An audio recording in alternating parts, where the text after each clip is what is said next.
शनिवार की रात अतीक और अशरफ की हत्या हो गई थी। मौका वारदात से तीनों शूटर्स भी पकड़े गए थे, लेकिन सवाल अब भी कायम है कि इस वारदात में क्या कोई भी शामिल था जो तीनों को कंट्रोल कर रहा था।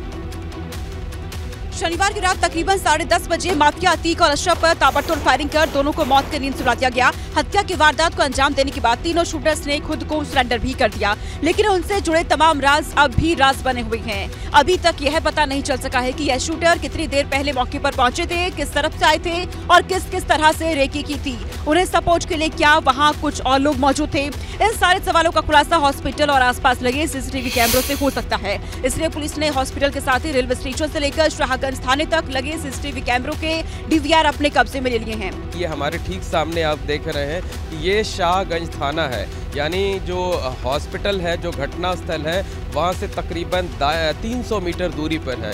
और जबकि पीछे की तरफ ये जो रास्ता जाता है, यहाँ से तकरीबन 600 से 700 मीटर की दूरी पर रेलवे स्टेशन है, खाने पीने की तमाम दुकानें हैं, रेस्टोरेंट हैं, होटल हैं।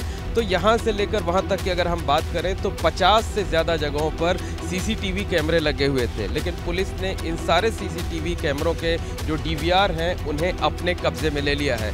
अतीक और अशरफ की हत्या के 2 से 3 घंटे बाद ही पुलिस ने तकरीबन 50 जगहों के डीवीआर कब्जे में ले लिए। इन डीवीआर से पुलिस को अहम सुराग मिल सकते हैं। साथ ही ये भी पता चल सकता है कि तीनों शूटर्स को कंट्रोल करने वाला चौथा कौन था।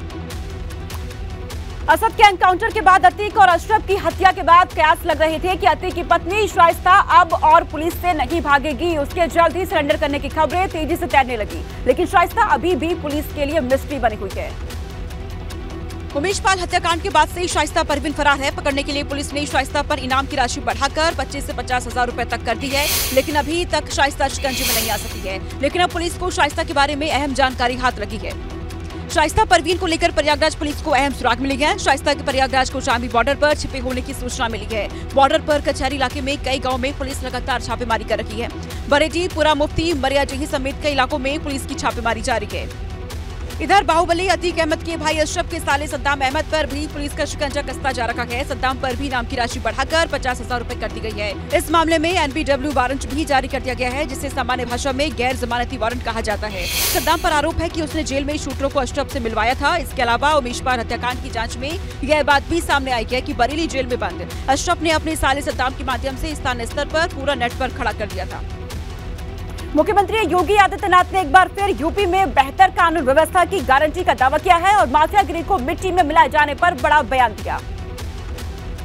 मौका था लखनऊ और हरदोई के बीच बनने वाले मेगा टेक्सटाइल पार्क के लिए केंद्र और यूपी सरकार के बीच MOU साइन होने का।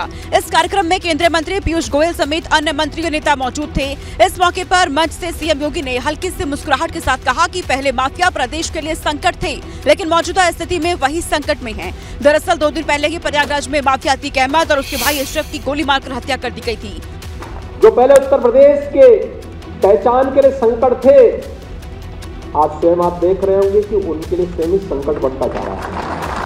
सीएम योगी ने प्रदेश के अच्छे माहौल और चुस्त कानून व्यवस्था का हवाला देते हुए ये भी दावा किया कि 2017 से लेकर 2023 तक यूपी में न तो एक भी दंगा हुआ और न ही एक बार भी कर्फ्यू लगाने की नौबत आई। 2012 से 17 के बीच में 700 से अधिक दंगे उत्तर प्रदेश में हुए। 2007 से 2012 के बीच में 364 से अधिक दंगे यूपी में हुए, लेकिन 2017 से लेकर 2023 में एक भी दंगा यूपी में नहीं हुआ। एक भी बार कर्फ्यू यूपी में नहीं लगा। प्रयागराज में माफिया अतीक अहमद और अशरफ की सरेआम 15 अप्रैल की रात 10:30 बजे हत्या हुई थी। 3 हमलावरों ने दोनों भाइयों को मौत के घाट उतार दिया था। इसके 3 दिनों बाद सीएम योगी आदित्यनाथ का पहला बयान सामने आया।